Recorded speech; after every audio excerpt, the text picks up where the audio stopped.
gives me great pleasure and enormous happiness to be with you today. A Loreto girl from nursery and a Loreto College scholar for many years. I've been away for 38 years, but today it seems like I've come right back home. Thank you, dear Sister Nirmala, our dynamic principal currently of Loreto College, Professor Shukonna Dashgupta, Professor Shukonna Mitta, Professor Anuradha Chatterjee, for allowing me this huge honor to be moderating this panel today for the Loreto College Kolkata Foundation Day. We were established way back on February 2nd, 1912, and we still carry the legacy with great honor and joy. So we have with us today two very interesting topics intersecting. One is on the ecology and the other is on women and empowerment. What have these three young ladies who've done so well with the values that they imbibed here while they were at Loreto College? My own student, Raka Mukherjee, Srivasti Dotto, and Chandrani Dotto, also Loreto ex-students, and each holding up departments that are varied and diverse, but yet they all seem to come together, amalgamating with the idea of taking away from Loreto College how to better serve what they learnt here on the issues of the world, nature, ecology, living together, biodiversity, and empowering women. So without further ado, as the English department, the history department, and the geography department of Loreto College come together, let us explore what we have taken away in our panel discussion today.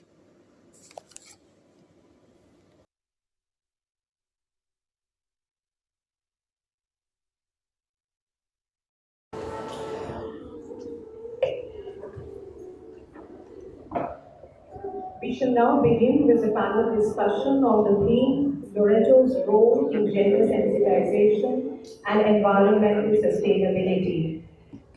It is a moment of pride for us that all the panelists, including the chair, are former students of Loreto College. Our moderator for the panel is Dr. Julie Banerjee Mehta. Dr. Julie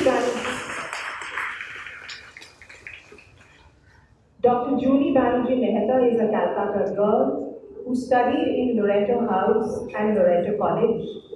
She was student president of Loreto College, a formidable debater, and was awarded the Jain Memorial Gold Medal in her all-round achievements in Loreto College. She is the author of Dance of Life, Mythology and Politics of Cambodian Culture, on the resurrection of Cambodian culture post-genocide, with her husband Harish Mehta of Strongman, the best-selling biography of Cambodian Prime Minister Hun Sen. Dr. Mehta has an MA and PhD in English and South Asian Studies from the University of Toronto, where she taught for many years. Her translation of Tagore's Dark Horror was performed in Toronto to critical acclaim, and for this she was awarded the title of one of the 60 most influential South Asians in Canada. She is a scholar of post-colonial and world literature, with her research and publications largely focused on the diaspora, ecology, and foodways. She has just published Between Homelands in Michael Ondaatje's fiction. Publication is by Routledge with Harish Mehta. Dr. Mehta currently lives in Kolkata and teaches MA English at Loreto College, is a literary columnist for the Telegraph T2, and conceptualizes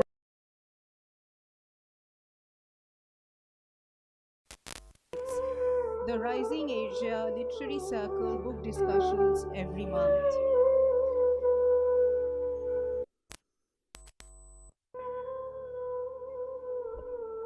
Before we commence with the panel discussion, I would like to take this opportunity to share with the audience that running parallel to this panel discussion is a sit and draw competition on the theme My Green Earth, organized for the children of the Rainbow Home in room number G4. I now hand over the session to our chairperson, Dr. Julie Mehta Banerjee.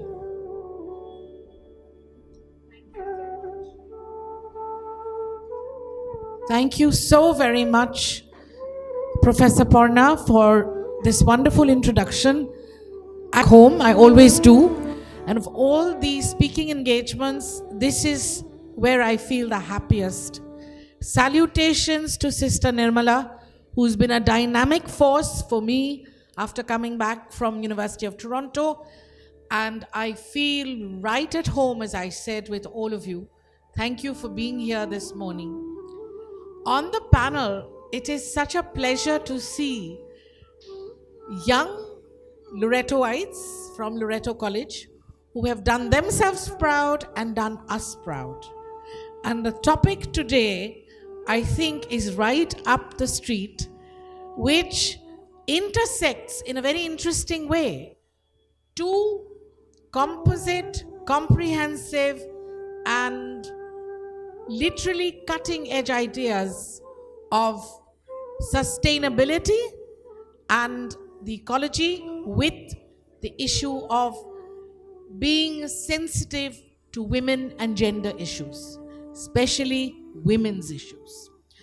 So I'll start with a tiny little anecdote that I never forget as a Loretoite, but just across the field here at Loreto House, we began our studies in biology with Sister Cyril, who was then the principal, quite some years ago, not giving you my age. So, walked into her principal's office, I think on her second day here at Loreto House, and she was very busy looking at something in her drawer. So, three of us were there, student delegates. We came up and said, Sister, may we have a minute? And then our jaws dropped. In that drawer, she was actually playing with 3 lizards, geckos. So we said, Sister, what are you doing? Later we came to know she was a doctorate in biology and very interested in fauna and flora. But that's one day when she explained what biodiversity is all about. She said, if you have the right to live in this space, then house lizards, which she was researching the life cycle of in the tropics, have an equal right to be here. Lo and behold, the teachers that we had, even in English, Mrs. Sarah Dasgupta, Mrs. Nomita Dasgupta, were teaching us Gerald Durrell's My Family and Other Animals. There we had long discussions about how to coexist. Not only that, that is one book which intersects the issue of the matriarch who has power even though she's a widow. And that, I think, brought about a realization, hey, doesn't matter if you have 5 children and are a single mother, if you keep your eye on the ball to do the right thing and with compassion and kindness, you bring up a wonderful family. So with that introduction to our topic today, I would like to say that we have Raka Mukherjee, we have Sravasti Dotto, and we have Chandrani Dotto here, Sravasti and Raka. Each of these people have not only talked about what they do, but they walk the talk on a daily basis. It is women and gender studies, and it is the ecology that informs what they do in their waking hours. Raka Mukherjee was my student, holds an MA in gender, sexuality, and culture from the University of Manchester, and an MA from here, English literature from Loreto College. Her research interests include post-colonial studies, gender and cultural representation, and historiographic fiction. Her dissertation explored maternal ambivalence and the ethics of commercial surrogacy in India and Indian literature, analyzed through feminist and psychoanalytic frameworks. She's done a lot of research, and at her young career, I think she has excelled with a publication by Routledge on Ondaje, and she has an article there. Sravasti Dotto is a senior journalist with 14 years experience in the media industry. She worked as a senior reporter, senior sub-editor with The Hindu, Metro Plus, in Bangalore, and as consulting editor with Citizen Matters, Bangalore. She contributes articles to the Times of India in Bangalore, the Federal, the Deccan Herald, 30 states, among others. I am very happy to also introduce Chandrani Dotto, who is currently an independent researcher and consultant based out of Kolkata. Her research interests include contemporary urban policies, marginal communities living in slums, and issues at the interface of gender and environment, which is actually the focus of today's theme. She was part of the team that conducted the rapid assessment of the impact of COVID-19 on urban settings and implications for UNICEF's programming in cities. Chandrani graduated from Loreto College, Kolkata, in Geography Honours. She did her MA, MPhil, and PhD then at the Center for the Study of Regional Development, School of Social Sciences, Jawaharlal Nehru University. So with that, let's kick this off to a feisty start. My question to all you panelists is, in a couple of sentences, looking back to what you learned in these pristine halls, what is it that you took back with you when you left this beautiful protective environment and were thrown into the world? So Raka, you go first.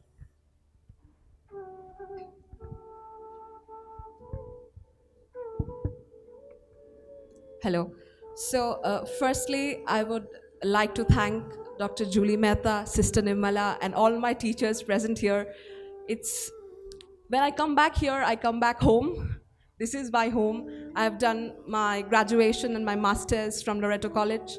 And when, ma'am, you asked me to say in a few sentences, I think I am in short of words, because this college has nurtured me, has made me the young lady I am today, and has made me realize the importance of women empowerment, the importance of having a voice, and the importance of protecting Mother Nature and for cultivating environmental sustainability in the long run. Thank you. To answer this question, I'd like to actually quote a line from the Loreto College, which is of high ideals of purity and duty and of truth. And that has been a guiding force for me in my profession as a journalist, because upholding the truth and having integrity is the most important thing in my profession. And throughout like the 14 years of my working life, there has been a sea change in the media, not just in terms of most of it becoming propaganda media, but also a lot of technological rapid changes now with AI also coming into the scene. So Loreto really helped me to forbear these challenges and keep upholding the truth. And I remember once I had written a story about orphans in COVID, and the official numbers were completely different. And after I had done my reporting, the actual numbers were different, and I had written about it. And someone asked me, "Why did you take the risk?" So I said, "That's just the point. The point is to tell the truth and uphold the truth." So that's been a big takeaway from my education.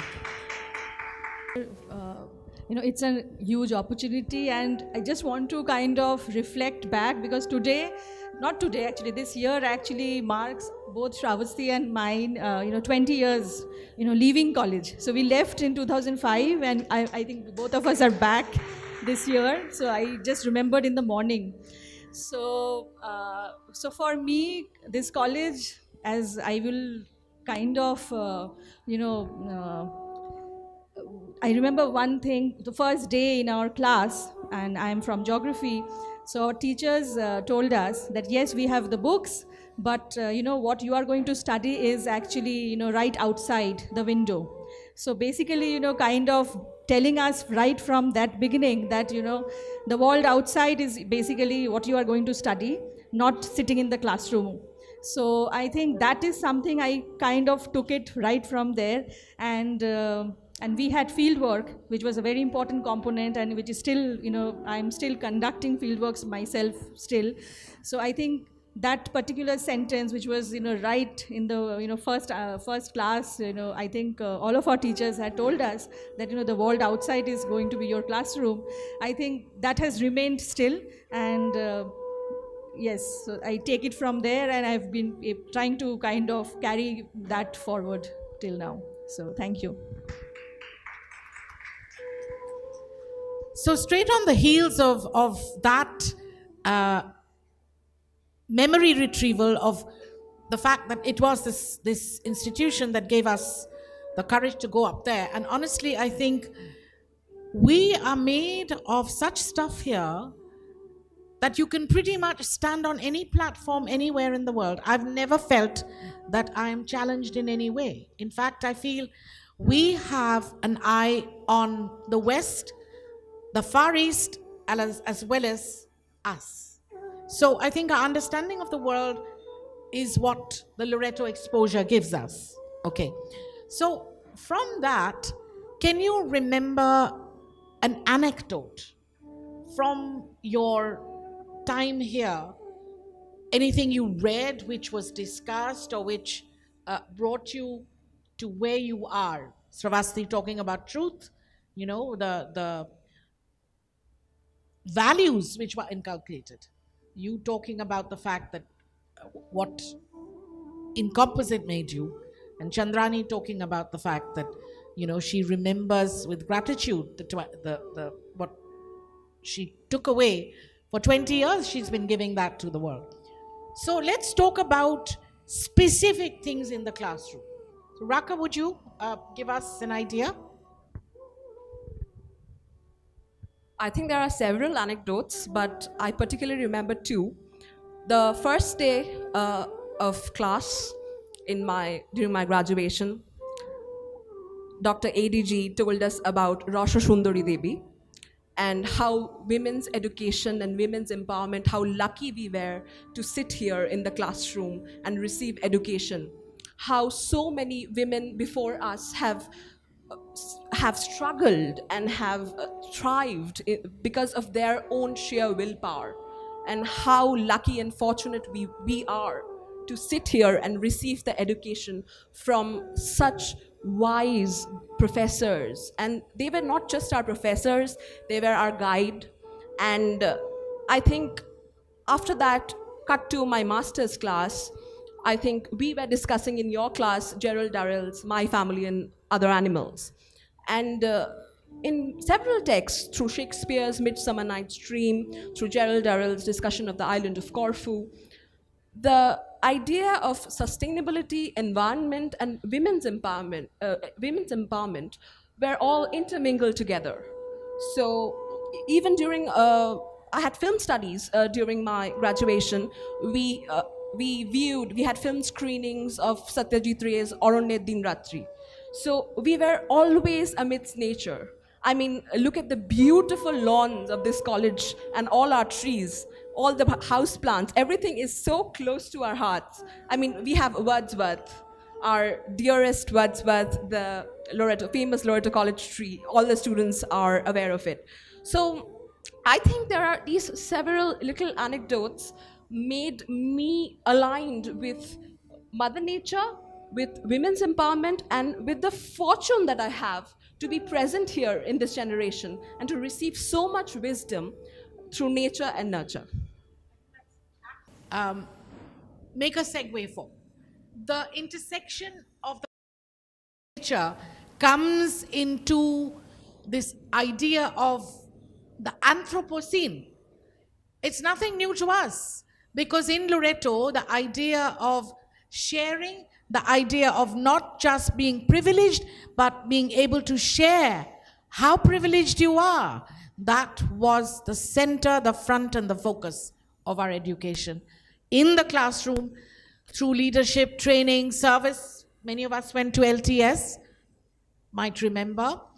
And the point that Raka made about Rosho Shundari Devi, I think is a very good point. 150 years ago, there were women like her who were struggling by lamplight at night to learn the Bengali alphabet. Can you imagine?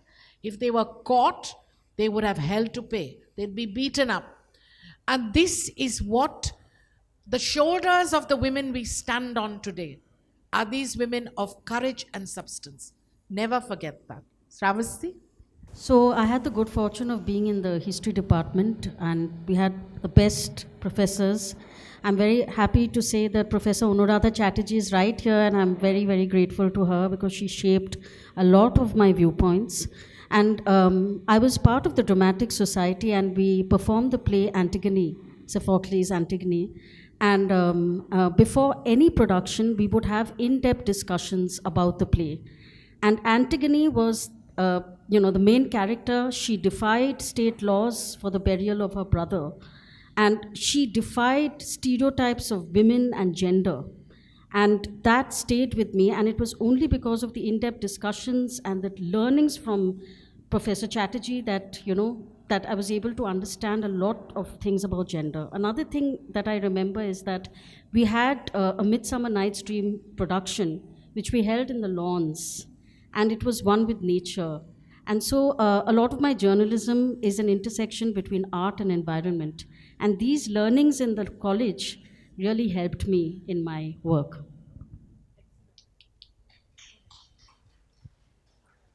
Okay, yes. I do remember that Midsummer Night's Dream at theatre. Yes, for me, what I would like to share today is, I was from geography department. So, when I'm talking about nature, environment, it's there. We are the ones who have been studying every day. So, but what we had thought that time, and I think all of us were members of Nature Society. So, and it was like by default. And so that time, back in those days, we thought that, why don't we do something, so I think three batches actually got together and we performed one street theater, which was called Jal that time. We named it Jal, and we used, many songs, contemporary songs, and tried to use our own lyrics, sensitizing on issues which, I think now has become so pertinent. But that time, we used to think about all those things, but we're not that concerned. So we were talking about wastage, we were talking about sustainability in general, and a lot of these things, pollution. So, and we did it right there, in that ground. And I remember the entire college around us, and, sister was also with us. And it was it was something, it was so overwhelming actually for all of us, because connecting what we were studying and also performing it in front of so many people, that was something. And I think that is something also which actually helped me, and I'm sure many of my classmates also, how to connect what we were studying into practice. So later on, as I have been actually working as a development practitioner actually. So I have not been teaching so much, but I have been actually working out there, mostly action research. So I think that those issues which we were studying, which we were seeing on television, but connecting those issues with with our friends, with our classmates, with our teachers, and then later on also with others, helped us, helped me personally, how to also kind of bring and whatever I have been studying, and getting back to the people right out there. So I think that is something which I remember right now very fondly, and I think that was something, it was really a big learning for me. And there's one small anecdote I also can share, which was actually, some of us from our batch and also from our department, we had also volunteered very early mornings and late evenings actually, just after college. We used to do these tree census around this area. So, also, that also kind of, that time, we were like, okay, trees are getting cut and all those. But, I can tell you, like during Amphan, when I was reading, in the news that, so many trees in Calcutta are getting cut, and I was in Delhi that time. So I was just remembering, I hope that particular tree is still alive. So, that's there, so I think, these were, I'm like right now, it's like all these are fond memories, but I think these were all very important pieces of learning. Thank you. I feel today is a day that I woke up thinking of Professor Ratna Chatterjee and the late Mrs. Uma Ahmed. Ratna Chatterjee was my professor. There was no thee and da at that time. It was Miss Chatterjee. It's all very formal. But under that formality, there was such presence of mind. She was the longest serving head of department of English ever in Loreto. But there was no ego under that veneer of, let's get down to business. But if you ever asked her about the human condition and connected it to, say, for example, that famous, lines in Hamlet, who goes there? And she told you, this is really about identity. Each of us, doesn't matter how small or how big we are, even a ghost would like an identity. So I pay my respects to her on behalf of many of us here who were her students. And I also would like to say that it was professors like, teachers like Uma Ahmed, who was the head of the Teachers Training College in Loreto. She was a Hindu lady, born a Hindu, married Uncle Mumtaz Ahmed. But never ever did you see any binary or any bias towards either or. It was always a lesson that what you have to take away from Loreto is the equilateral stance. Everything should be seen with no prejudice, no judgment. And everyone should be loved with compassion and seen with wisdom. So since we are remembering teachers, I think that's one of the main things in my life is I often think, what would, if I'm in a classroom and I get a tough question, and believe you me, the MA students I've been teaching here for 6-7 years have been crack shots. I remember the issue of women and how they are treated even today. And I'll pass the microphone to Raka because I wanted to share, this is very important. When you talk about the body of the woman, when you talk about the objectification of women, when you talk about the appropriation of the women's body, men set rules without thinking about women. And I want to see if what we, for instance, studied in tests and the classroom discussions, how you bring that to your career. For instance, the space for a woman's bathroom is still a novelty, any men's only establishment. So you go first, and this is an interesting question, which I think you know. Thank you, ma'am. So I remember, I think that was our second class together on Tess of the D'Urbervilles, and we had suddenly a discussion about the othering of women during rituals, religious rituals, when they are menstruating. And we were reading in Tess how Tess was not allowed to go out of the house without her little toddler brother. Even that male presence was required. And when I went to England for my second master's, I saw how accessible, how easy it was for women to just stand up and speak up and say, I want to take a break because I'm not feeling well. Right now, I'm on my periods. And that freedom actually started in Loreto College. I saw that our teachers in our classrooms were very understanding and always had that welcome attitude, understanding the importance of women's health. I have had my incidents of, not having breakfast and coming to early morning classes and then just not being able to go throughout the day. And I went to, I remember SB ma'am, and I miss her today, and she said, no, you must go home. And I remember Dr. ADG accompanying me back home because I had fainted in class. So I think women's health, the idea that we function biologically differently than men, but we are right at par with them when it comes to any field, any professional, personal field. And I think Loreto College gave me that confidence to speak up and to say, here I need help, be it physical, mental, and I think that's what I saw translated in my experience in England as well, and it was very normal there.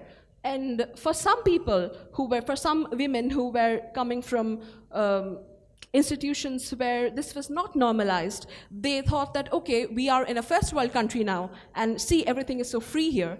But I could say this is not new to me, because I had teachers, I had my professors, I had my college that supported such conversations. We had, I remember we had seminars on women empowerment, women's safety, women's health, domestic abuse, domestic violence. We had that space to speak up. Even if even if a lot of girls were not being able to speak up at home, they could speak up here. They had a space. So I think, what literature translates into life, what literature says, that translates into life. Thank you. So a lot of our learning happened beyond the curriculum when our professors used to engage us in very interesting discussions about women's representation in history, women's rights. And of course, we all know about Henry VIII, and I keep wondering if Catherine had said no to him, would history be different? We had all these discussions. In journalism, so I'm going to talk about Loreto College and how it helped me to navigate a lot of things that emerged. The Me Too movement, as everyone would know, was a huge thing in journalism in the recent years. Nothing came out of it, unfortunately. It's died down and been forgotten.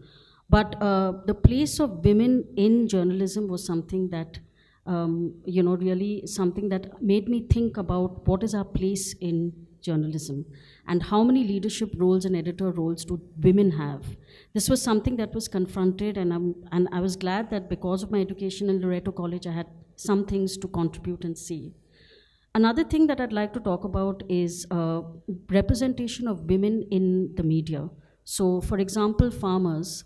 When we talk about farmers, we talk about them as a homogeneous unit, and we do not talk about women farmers who have a tremendous contribution to society and to farming. And because I have studied in an all-girls college and a college, Loreto College, I'm able to understand these nuances. So I'd like to say that. Let me share one more anecdote, and then I can talk further on this. So as I was just telling about you about, teachers telling us, the world outside is your classroom. So I'll just tell you one small incident. Like in 2010, much like 5 years later, actually, I left college. But in 2010, I was actually visiting Sundarbans that time with my family, and it was a vacation. It was like, right very early in the morning. We were on the boat, and I saw some women, and I'm just taking, kind of in continuation to what Shravasti was telling. I saw some women actually, in those inlets, and very early morning, and I asked my father that, what are they doing there? And he told me that, they are trying to,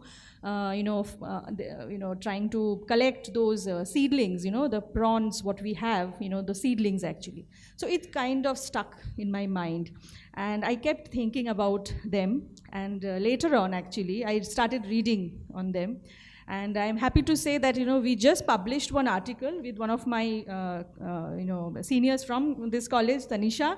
So both of us, we published one article on these, prawn catchers from Sundarbans. And we did our study during COVID.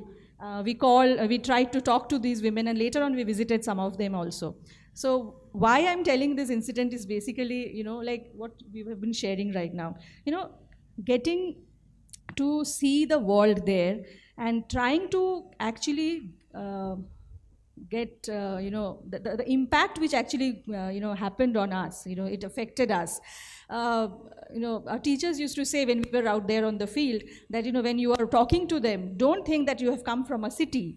This is how we were actually told. And don't dress, some, as if, you are looking some, some exotic, someone coming from an exotic land. You have to be exactly like them. So I remember recently, actually, when we were in Sundarbans again, and both me and my collaborator, actually, we were coming back, and one of our, like someone from our family, actually, she was also visiting with us, and she told us that, my God, and we were staying in a very nice hotel, actually, there, and so she said that, oh my God, you are looking, so different from, from us, and we were like, that is how we should be, because we are supposed to be talking to the people here, and that is how it should be. Otherwise, why are they going to share with us? And that is something, again, I kind of took it back from what we learned from here, from the classrooms here, and we kind of, and all the field works. And especially about field work, let me just tell you one thing. I don't know what about how it is done right now so much, but back in those days, we organized everything. We starting from arranging food, booking tickets. I think these helped us. And now, when I'm doing a travel plan, I don't, these are things which I remember. Like, okay, I have to do this. This is my itinerary. So all these things are there in my mind. So I think as when we are talking about women empowerment, I think those seeds were already, kind of put into us that, during those 3 years. And now we are actually, I think, all of us are flourishing, I think. Thank you. I think we often forget that the world is not a microcosm of Loreto College. So all that we've heard, the nurturing, the affectation and the effectation that we have here with issues of gender, with issues of equality, is not going to be handed over to you on a platter. For those of us who are going to be in the world outside these gates. And I think the discussion would merit some wealth if we talked about the different ways in which you can be a woman and yet be empowered within those paradigms which are mostly set by males. One little example I'll give you, and then I'll open it up to our panelists. My first day at the University of Toronto, I'd got the job, got into the senior common room, as they call it, beautifully appointed, there's free coffee and tea flowing, sandwiches, pastries, between the hours of 4 and 6. Walked in the first day, and a very distinguished young lad, I would say lad, he was so young, who was a new intake into the English department of the University of Toronto, looks at me and says, we were the only 2 people in the room at that moment. He says, oh, so how do you feel about being a woman of color in the University of Toronto, which you know is mostly a white faculty. And I had to think so quickly on my feet. Before I could answer his question, he said, "And I believe you speak English quite well, actually. Where did you learn that?" Instead of going into a spiel about Loreto, grew up there, we are a colonial state, these are the things that we earned from the colonial master, I said, I actually learnt my English on the way here from Kolkata. And that shut him up for a very long time. So I think the importance here of this anecdote is that you don't have to often sort of respond with disrespect. I think you can put people in their places quite easily if you can think intelligently. Some of the thinking has to come from before. So you have to know, okay, you're getting into a job in advertising, for instance. Some of my students have told me, who are in advertising now, that it can be a really brutal rite of passage, your first few days in advertising, because if it's a man's world and they will show you visuals of women and try to get you to act or to react. You don't have to react to everything. I think that is also power. Silence can be a kind of power. Would you like to talk about your newsroom experience or your experience in the academy, Araka, Chandrani, on the ground, and how you managed to negotiate? Because sometimes you have to negotiate. You can't just throw down the towel and say, I'm leaving. You'll be leaving too many jobs. So it's interesting because you mentioned advertising, ma'am. As you might remember, I was briefly working as a copywriter in one of the advertising companies. And it's interesting, I'm speaking about it today on stage, because one of my professors, I had come to college to receive my award for my master's, and I had just gotten the job. And I remember Mangala ma'am telling me that, are you happy with the job, Raka, that you're doing? Are they paying you well? Is the salary and everything good? I said, ma'am, I had to negotiate with them. And she told me, yes, of course, you take what you deserve. And my manager then had told me that I had another male colleague working with me. He graduated along with me, and he used to get a higher salary. And I did not mention this to Mangala ma'am, but I told her that, ma'am, the gender gap is still there. And she said, no, but you will not settle for less.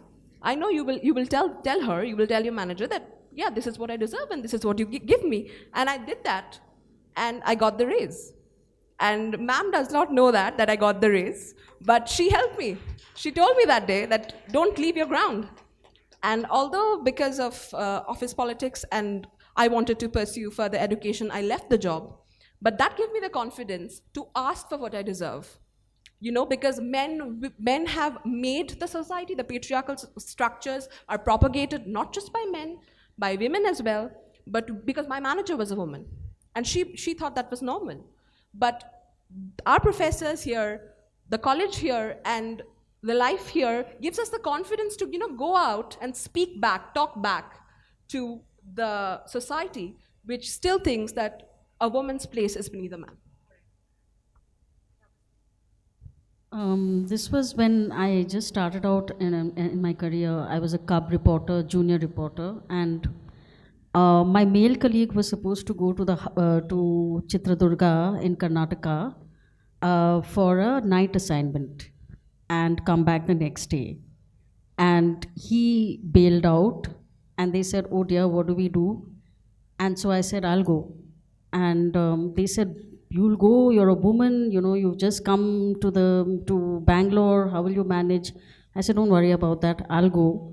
I had very rudimentary knowledge of Kannada, but I ensured that I dressed down, and I kept a low profile, and I went by bus, KSRTC bus, government bus, to Chitradurga, stayed there, did the story, got onto the bus at 5 o'clock in the morning. It was pitch dark, and the auto driver, very nice auto driver, said, "How are you going to manage?" I said, "Don't worry about it, just drop me at the bus station. I have a deadline to deliver. I have to write my story within a deadline," and I was back the next day. And I knew that had I not taken that chance, I would not be able to, really push my own boundaries of what I thought would be possible or not. So that was a turning point for me.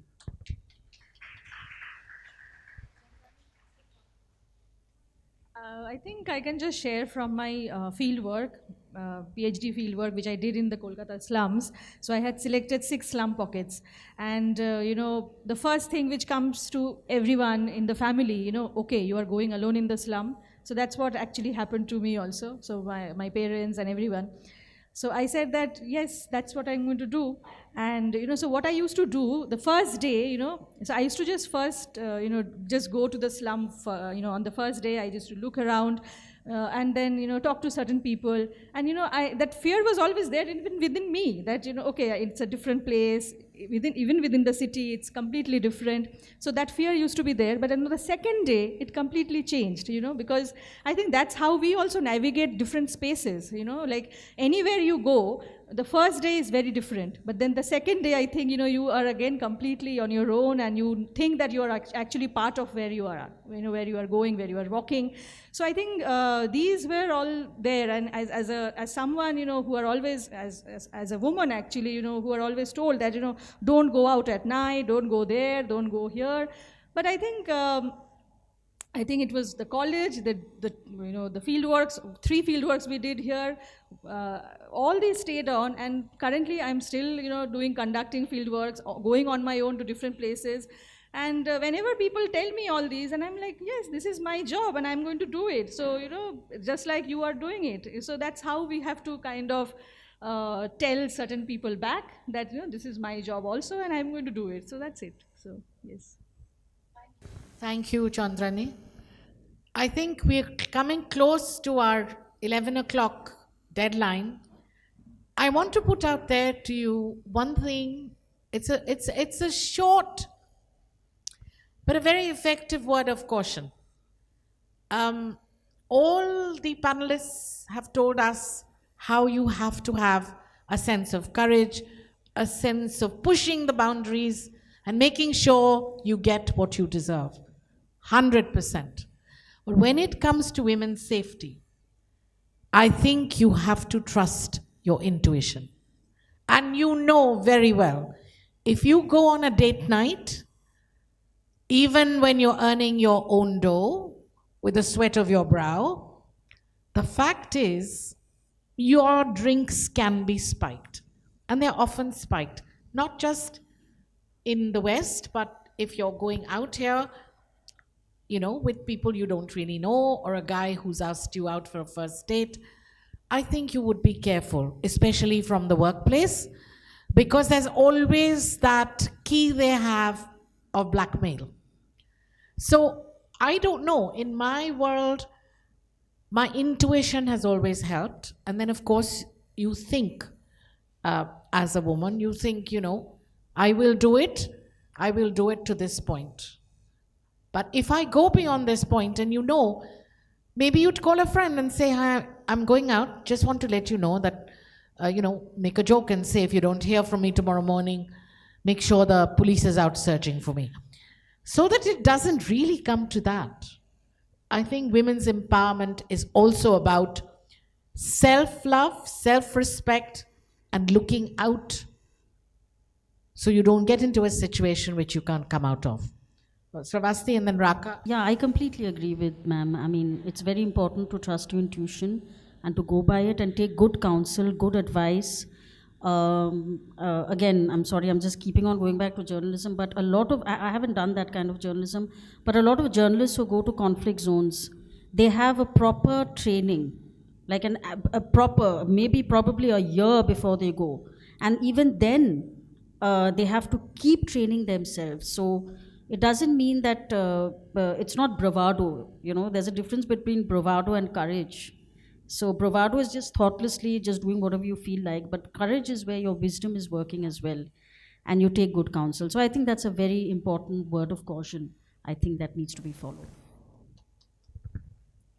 I think I absolutely agree with Julie ma'am and Ms. Travasti. And that also takes me back, not just intuition, but also self-defense. When I had to leave this country all alone, I thought, how will I survive? Although I was lucky, I was in a place where women's safety was much more, I would say, thought of, taken care of, but still there are, problems everywhere, wherever you go in the world. Uh, I remember there were self-defense classes in Loreto College. There were self-defense classes in my school where I was. And also, I always had a friend and a guide in each professor I interacted with each, I would say my peers here in college. We always had that space where we can talk about, okay, I'm going here, and I need you to have my back. So just that, just have someone's back. If we do that, we always have somebody to take care of us. Two things actually. One is that I have lived in Delhi for 15 years. I lived in Delhi for 15 years, and Delhi. So when I got through JNU, the first thing my Dr. Sahai, I don't see her here, but I called her and she was like, "Are your parents allowing you to go?" So I said, "I think yes." And she's like, "If there is any doubt, ask them to talk to me." So, but it was okay. Like we went actually, and all of I think 5 of us from our college we went. So Delhi, as I think, ma'am, you were saying, like talking to certain people, while, at night, I have traveled, like come back, like at a time when everyone is asleep. But, in certain places, and when you're actually kind of traveling and going back home, I have always called my mother.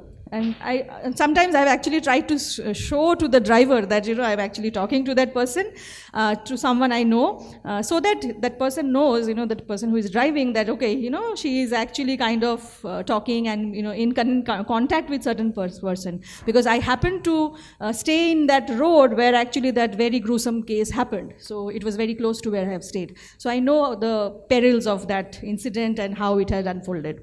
So yes, it is very important to be very, that safety thing, being on alert actually. And another thing is when I'm on field, that is another learning I think, and we should do it.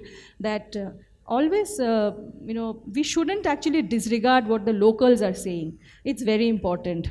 I think when they say that at this point don't go there, it's important we listen to them at least at the first time. Later on, when we have talked and they also know us and they have understood that why we are there, that's fine. But in the initial period, it's very important to talk to those people and listen to those people, because they also are actually telling us about certain things. And if we disregard their opinions, I think that's another case. We might be falling prey to a lot of other problems. So yes.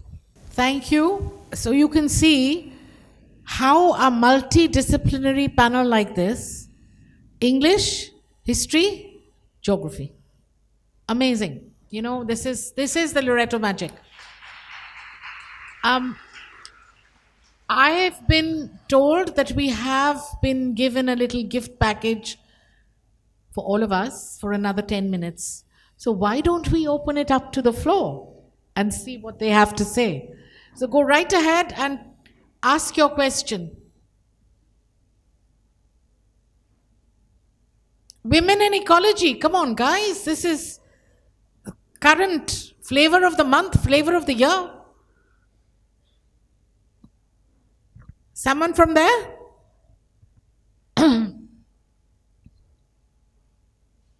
No? I don't believe this. We are such a garrulous lot. Okay, so here's my question to all of you. Let's see how you answer it. It's actually a joke in the academy in the West that they learnt vegetarianism from us. Whether you're talking about Ayurveda, whether you're talking about vegetarianism, the Vaishnav ideas, so across the table when you talk to, say, PhD or masters or undergrad students, they're very interested now with this idea of the Anthropocene, the idea of eating, ingesting exotic meats. And there's a lot of talk about how COVID was caused by the detrimental way in which rainforests have been completely inundated, the espaces, the spaces of the habitats of polar bears, for instance. And then, the avalanches that has happened. There's a whole slew of things. I would like the audience, one of the members of the audience, to talk about what they are doing. What are you guys doing?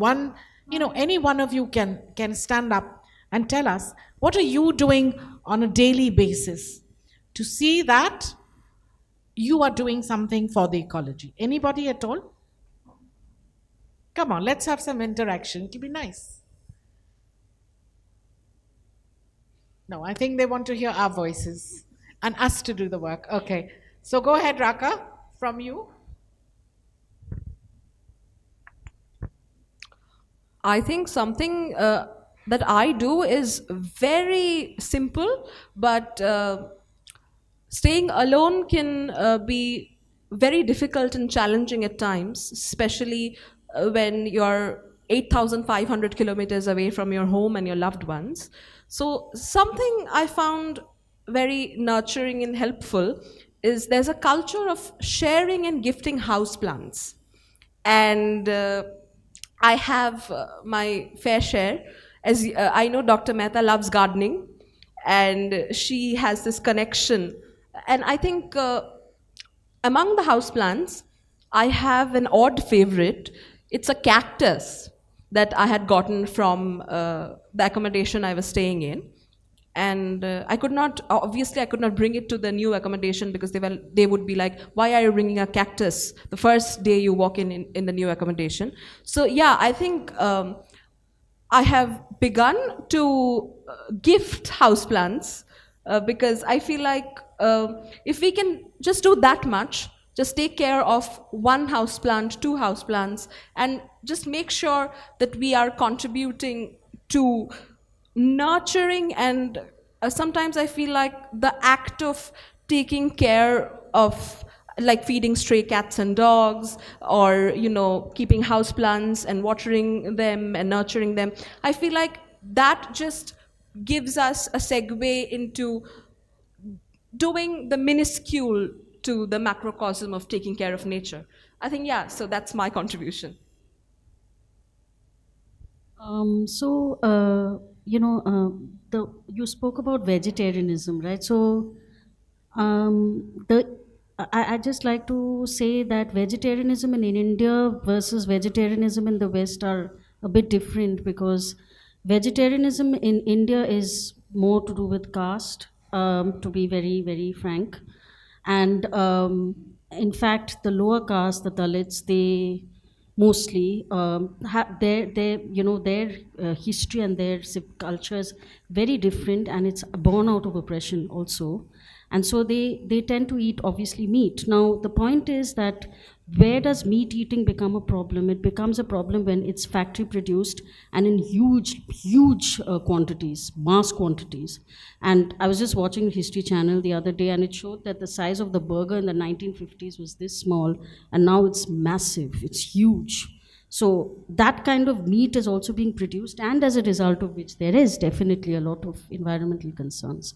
As far as I am concerned, I'm very economical when it comes to water, because I stayed in Bangalore, and Bangalore is, I don't know if you know where it's.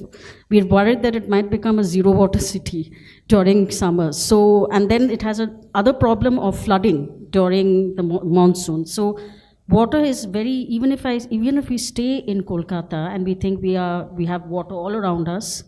My sister's an environmentalist. She's done in-depth studies on the water systems and the lakes and ponds in Kolkata. Please, whenever you get the time, please do an audit of your own lakes around your own paras and localities and see the condition of it. And water is something that is very important. And I'm sorry, I'm just taking a little bit of time. I remember meeting this person, a very smart person who's written children's books. And he said, you can't do without two things. You cannot live without two things, water and plants, water and trees. And he wrote two books for children. One is Catch the Rain, which explains very simply the rainwater harvesting system, and the other is Let's Plant Trees. And so I think Loreto College also does a lot of tree plantation drives. We've had a whole tree plantation, plant plantation thing happening, so that was just wonderful. And I try to keep my, travel by public transport, etc. So that's it. Excellent. Achal. Very quickly, I think I agree with Shravasti. Water, that's something. And I have also lived in a hostel and I had to carry buckets of water. So I understand the problem. And I don't sometimes understand why in Kolkata we still are actually not so, concerned about it. So I keep telling my neighbors, and my mother sometimes say, don't do this, okay? But I think that is what we should be doing. We shouldn't actually think about how others are feeling in terms of water. We need to actually kind of spread on this message that, if the water, is flowing out of the tank, please, be mindful of it and go and switch off the pump. So that's very important. I don't think there is there is any age or any other thing which is important in this case. You just go and tell your neighbor, even if that person is old or whoever is that person. And I think that's something which is very important. I think this is my bit of share. I keep doing this. So thank you. Thank you, all the panelists, Raka and Sravasti and Chandrani. One little thought before you leave. We've all put it on the table as to how greed and the need to consume. And I want to remember this idea of the Anthropocene, where the human being thinks, I am the master of the universe. All the creatures live to satisfy me. And you know who I'm talking about? The gentleman with the red hair, or orange hair at times.